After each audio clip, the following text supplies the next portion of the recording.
Bonjour à tous et bienvenue dans ce journal. L'armée est arrivée dans le Val d'Oise. Depuis une dizaine de jours déjà, les buttes d'Orgemont à Argenteuil sont occupées par l'armée de l'air. Barbelés, tentes, camions ou autres engins militaires y sont installés.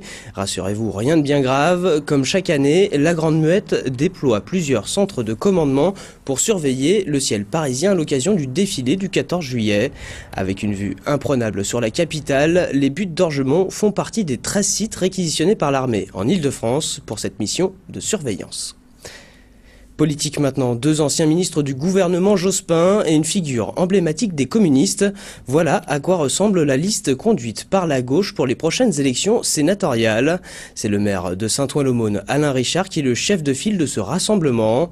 L'ex-ministre de la Défense veut apporter son expérience et se dit prêt à se rendre utile en cas de victoire de la gauche en 2012. Christophe Aubry et Yohann Bensoussan. C'est une gauche rassemblée qui se présente aux élections sénatoriales. Dans les rangs, on retrouve des socialistes, un membre d'Europe Écologie Les Verts et le communiste Robert Rue qui brigue un second mandat. La liste est conduite par Alain Richard, l'ancien ministre de la Défense du gouvernement Jospin. Le maire de Saint-Ouen-l'Aumône veut retrouver une aura nationale et apporter son expérience. Je vois arriver avril-mai 2012, je vois arriver une alternance et ça serait une nouvelle alternance pour moi. J'ai envie d'y participer pour pousser les plus jeunes. Il va y avoir de nouvelles équipes qui vont se former autour de celui ou celle qui gagnera la présidentielle. Et ils auront besoin d'anciens qui, sans être directement dans l'action, peuvent leur apporter un conseil et un coup de main. Participer à une mission ici ou là. Symbole de ce rassemblement, la présence de Robert Rue. L'ancien chef du Parti communiste veut continuer à exister malgré l'affaiblissement du PCF. Déjà sénateur, ce dernier compte bien prolonger au Palais du Luxembourg. L'occasion aussi de faire avancer ses idées au sein de son nouveau parti, le mouvement unitaire progressiste. Je préconise, vous le savez, nationalement, un rassemblement unitaire. J'ai constitué mon propre mouvement. Je suis là candidat représentant le Parti communiste, mais je suis également président d'un mouvement unitaire progressiste que j'ai créé et je porte une démarche progressiste transversale. Donc ça va au-delà de la représentation même du Parti communiste. L'élection aura lieu le 25 septembre prochain. Dans le Val d'Oise, près de 2200 grands électeurs sont appelés aux urnes. En bref, le relèvement des trajectoires des avions à l'approche de Roissy n'attend plus que l'aval du ministère de l'écologie.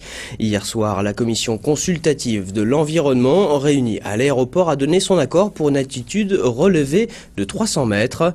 Les avions à destination de Roissy-Charles de Gaulle amorceront leur descente à 1500 mètres au lieu de 1200 actuellement. Une bonne nouvelle pour les riverains les plus proches de la plateforme aéroportuaire. En revanche, le dispositif étend le territoire survolé par les avions qui devront effectuer un virage plus large pour atterrir. Avec ces nouvelles trajectoires, l'agglomération de Cergy-Pontoise, le Vexin et le Confluent seront désormais concernés par les nuisances aériennes. En bref, toujours, le Val d'Oise reste le mauvais élève de l'Académie de Versailles concernant les résultats du bac général.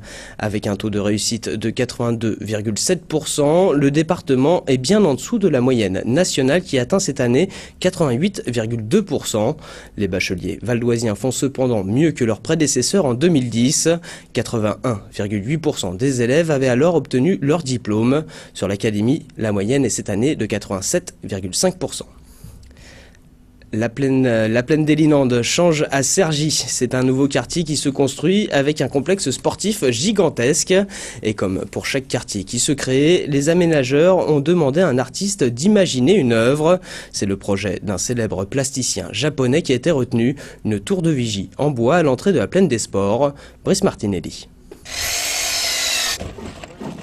Scier, percer, visser, pour créer la robe de bois de cette tour de 12 mètres. Parmi ces jeunes Cergy-Pontins, Elodie et Louis ont décidé de se lancer dans l'aventure.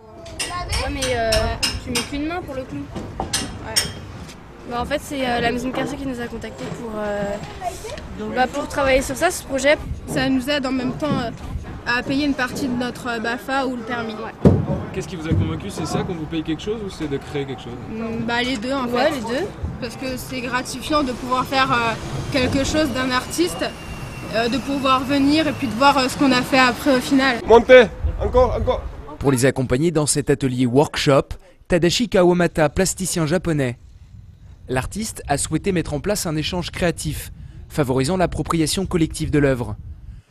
Une dizaine de jeunes, pendant 10 jours, ont travaillé avec lui le bois pour créer un habillage déstructuré de cette œuvre d'art urbain. Avec ce genre de structure en bois, tout le monde peut participer. Même les filles peuvent visser facilement les planches.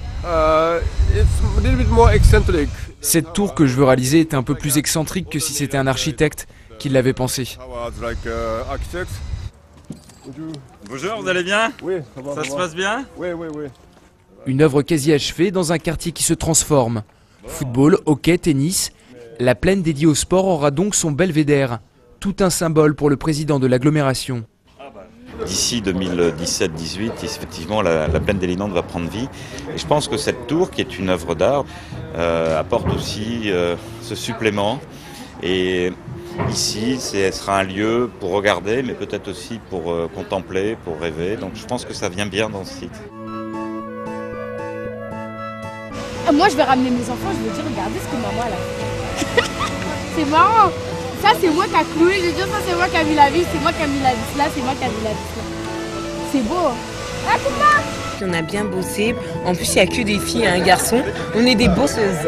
Ouais, des belles bosseuses. Et franchement, regardez, c'est trop beau. Inspiré par ce château d'eau, le belvédère aura marqué les esprits de ces Cergissois dans ce quartier où désormais la culture et le sport cohabitent.